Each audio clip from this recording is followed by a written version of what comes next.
Jess, it's Miss Salmon, and I'm back to you with the continuation of Chapter 6 from The Year of the Panda. We thought you had forgotten about us when you flew right by. Oh no, I had a food drop-off to make further on. They flew westward, then the sun behind them. To the left were mountain peaks, to the right were small farms, dividing the earth into brown and green and yellow squares.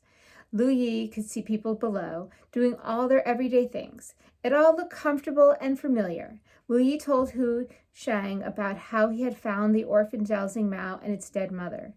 Hu Shang told Lu Yi how it was to grow up in a larger city. "How did you learn to fly?" asked Lu Yi. "In the army," said Hu Shang.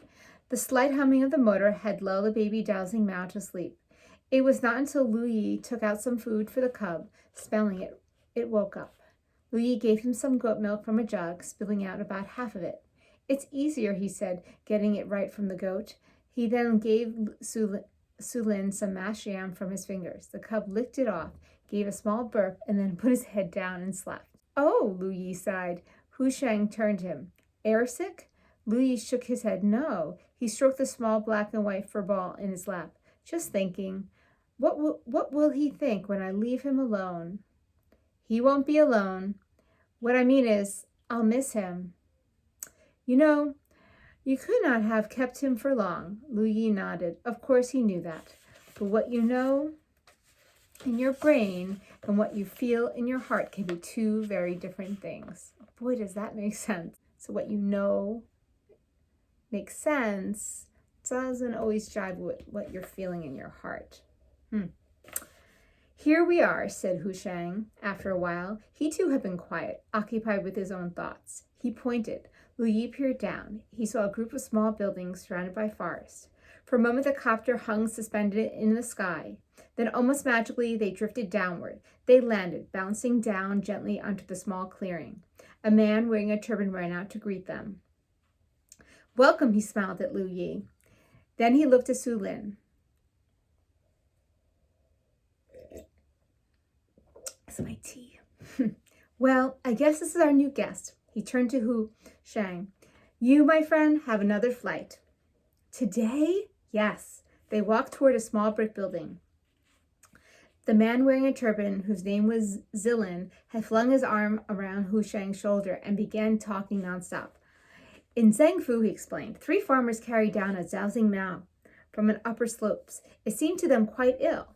It would not eat anything they offered. They have it now in a hut. We have to get to it right away. I'm to go with you." By now they had reached the small building. Lu Yi followed the 2 men inside. Inside was a woman not like any woman Lu Yi had ever seen. She was tall, taller than his father. She had long yellow hair and a long thin nose. Her face lit up when she saw Su Lin. She started to reach for him, then stopped. "Please put him down on this table," she said. She spoke slowly this is a language, so I don't know how to say it. It's Putangwa, the common language which is spoken all through China. Su Lin, on the strange cold surface, tried to get up. His feet slipped. He started to squeak in alarm. His squeaking stopped when the woman gently pushed open his jaws and peered into his mouth with a small flashlight. As she examined him, she talked to herself, this time in English. "He has teeth," she murmured. "Oh yes, you do have teeth," she said, pulling her hand away quickly and addressing Su Lin directly. Lu Yi did not know what she was saying. He began to feel anxious. Was there something wrong with Su Lin? Taking a tape measure, the woman measured Su Lin's back and legs, then looked up at his claws. She kept writing things down in a notebook. Finally, she turned to Lu Yi and spoke again in the Chinese language. "How big was he when you found him?" "Oh, very small," Lu Yi showed her the size with his hands. "But he has grown, 10 or 11 centimeters at least, and he is much, much heavier than before, maybe 3 kilos. The yellow-haired woman put up her hand. Wait, please, not so fast." Lu Yi repeated what he had said, only more slowly. Then he went on. And he can walk and run now. When I found him, he could not even stand on his feet. The markings on his shoulders were very, very pale." Lu Yi, in his enthusiasm, again began to talk faster, using some words in Sichuan dialect, which is what he spoke at home all the time. It was only at school that he spoke the Putangwa. Whoa, said Hu Sheng in English. He explained to the woman what Lu Yi had said. She nodded. Lu Yi spoke up. He was so little and so scared and alone and crying when we found him. I'm sorry I did not quite think to measure him. The woman nodded. Oh my, you should not apologize, she said. Whatever you did absolutely right. She flashed a smile. He would not have been in better health if he had 2 vets caring for him. Lu Yi smiled doubtfully. He could not understand everything that she said, but she seemed pleased. He could see that. It's a little late to do this, said Hu Sheng, but I should introduce you to. Dr. D, this is Lu Yi. Lu Yi, this is Dr. Diana Fleming. She's here from the States. She is a dowsing Mao expert. The two shook hands. Dr. D turned to Hu Sheng. I hate to do this to you, but there is a rescue dowsing Mao out past the town of Zhangfu. It would be good if you go get him out here tonight. The pilot nodded. Zilin told me. They're checking the copter now. I'll have something to eat and we'll be off. Lu Yi, during this discussion, had moved close to the table and put an arm around Sulin, but he did not pick him up. He was, he supposed, no longer in charge of the little dowsing Mao. I'll be back tomorrow and take you home, said Hu Sheng, patting Lu Yi's shoulder. You can sleep in my room tonight. Then he hurried out. Would you like to see where Sulin will stay? Asked the yellow-haired woman. Yes, ma'am. Everyone here calls me Dr. D. Yes, ma'am, Dr. D. Dr. D put her notebook and flashlight up on the shelf. Lu Yi picked up Sulin and followed Dr. D out the door. They walked just a few steps and came to a row of cages. Dr. D took out a key and opened one of them. Lu Yi stared. What a terrible place. A floor of cement, thick bars along the front. In the corner, a big pile of branches and wire in front of the bars. He clutched Sulin tighter. I know, said Dr. D. You are thinking that this is a terrible place, but Sulin will only be here for a few days. At first, we must watch the newcomers quite closely. This is the best place to do it. Come, put him in. Lu Yi set Sulin down on the hard cement. Dr. D shut the door. The animal stood and gazed through the wire. Dr. D took Lu Yi by the shoulders and gently turned him around. He'll be all right, she said. Let me show you what we do here. They walked past a long wooden building. That's where we sleep. And that, Dr. D pointed to another building from which smoke rose, that's the cookhouse. Now they came to a planted area with 5 or 6 different kinds of things growing. Lu Yi paused. It's all bamboo. He squatted down, held a leaf. I've never seen these kinds. Look at this. One type had a sort of twisted stem. He looked up at Dr. D questioningly. We are trying out different kinds of bamboo, she said, to see if it will grow here. The twisted one is from Nepal. That, she pointed to a plot of bamboo with purple stalks, is from Japan.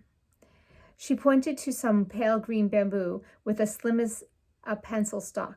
If it grows well here, we will plant it on the lower slopes. Then when the local fountain arrow and umbrella bamboo die again, the dowsing Mao will still have these other types to eat. You mean it will be an emergency food supply? Said Lu Yi. Exactly, said Dr. D. They walked a bit further and came to 2 young men who were constructing large wood-barred houses. These are carrying cages. Rescue teams of 4 men each go up into the forest. They bring back starving dowsing Mao in these. 6 have been brought in this way.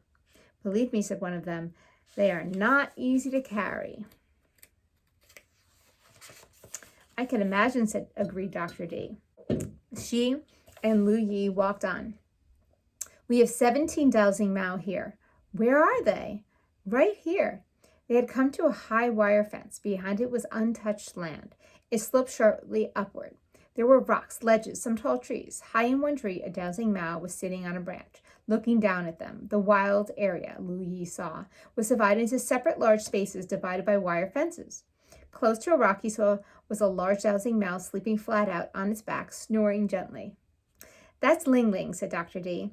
He was carried down in one of those boxes. The one in the tree is Chi Chi. A farmer had shot her. Oh my goodness. Someone from his village told a bargeman, and that's how we learned about her. We sent our team and they found her. not far off, fortunately not too seriously wounded. Lu Yi thought of Mr. Po back at home. What happened to the man who shot her? He was fined 50 yuan. Lu Yi made a mental note to tell this to Mr. Po when he gets back home. So this is the kind of place where Su Lin will live very soon, said Dr. D. His whole life, asked Lu Yi. No, for about a year and a half. Then we will do one of two things. We will take him to another part of China where the bamboo forests have not died. Or when the bamboo has regrown here on this mountain, we will free him right here. But when the bamboo dies again, Lu Yi began. Dr. D interrupted. The lifetime of dowsing Mao is about 30 years.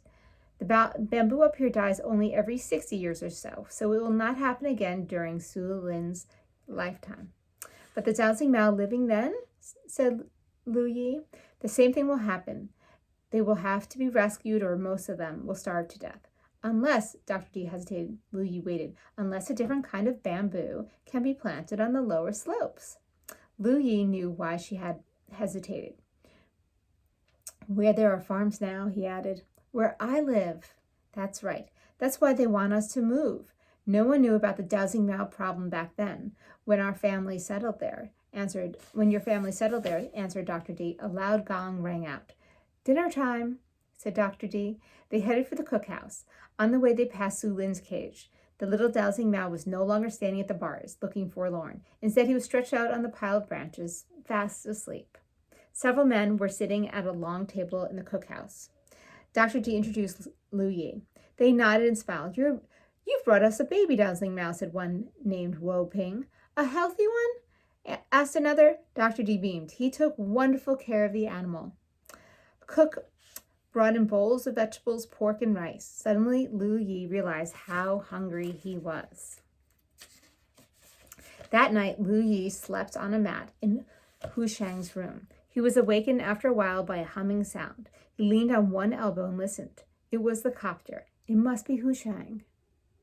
Lu Yi pushed his feet into his sandals and went out. In the dark night sky, what looked like a red star approached. It hovered, then descended. Dr. D now appeared, a spot of white light from her flashlight bouncing on the ground in front of her. Zilin hopped off the copter, then turned to reach for a stretcher. Grab an end, hold tight. Together they eased the stretcher out. On it was a large, very limp dowsing Mao. The animal's head lolled back at a funny angle. Was it dead? I gave him a second shot 10 minutes ago, said Zilin. We've got to work fast. If he awakens too soon, Hu Shang shook his head. Dr. D flashed a light on the animal. Let's take him right into the cage. I'll examine him there. Dr. D flashed her light on the animal. They carried the unconscious animal to a cage. They set the stretcher down. There, kneeling in the dark, with the help of her flashlight, Dr. D examined the newcomer. She shone her light into his ears, eyes, nose, and mouth. She examined his paws. She put a round metal disc on the animal's chest, and with her stethoscope, listened to his heartbeat. Winding a cloth around the animal's leg, she then squeezed a little rubber bulb 7 or 8 times. Then she listened. She scribbled some numbers in her notebook. Next, he jabbed fast with a needle. Blood slowly filled a small glass tube. Dr. D put a rubber stopper on the top, then stood up. They all left the cage. Hu Sheng locked the door. It's a male, said Dr. D, about 8 years old. Heartbeat is weak. Blood pressure is low. Infection in the right ear. Large lump on his head. Lu Yi listened. How can you tell how old he is? By the condition of his teeth, said Dr. D, how worn down they are. From a spigot, she filled the bowl with water and handed it to Lu Yi. Put this in a cage. You can slip it under the bars. Lu Yi went back and slid the bowl of water under the bars. The dowsing Mao was now shaking his head, grunting. His paws twitched. His eyes opened. He stared groggily at Lu Yi. Then the animal's head dropped back. He began to snore. Lu Yi walked over to the cage where his own Su Lin was. He was sleeping peacefully. Lu Yi was very quiet when he went back to Hu Sheng's room. He slid noiselessly onto the sleeping mat. Hu Sheng was already asleep. How tired he must be. Before long, except for the hooting of an owl in the distance, there was not a sound to be heard at the Dowsing Mao Rescue Center. And tomorrow I will read you Chapter 7. Bye, guys.